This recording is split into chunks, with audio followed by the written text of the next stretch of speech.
Hello, in this video I'm gonna show you how to change date and time on GoPro Fusion 360. To do it, click on this button right here until you get to settings.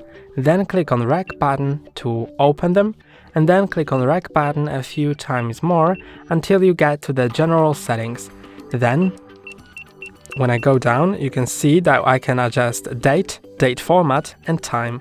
So let me just go to the date, then click on the Rec button. Now you can adjust the month, day and year.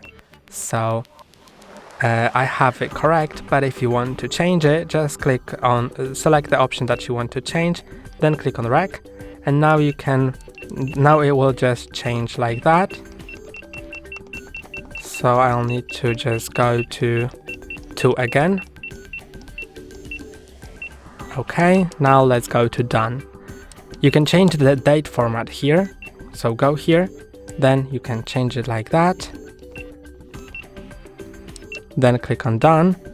And to change the time, go down, click on OK. And now you can change the hour, the minutes and the time, so it's AM or PM.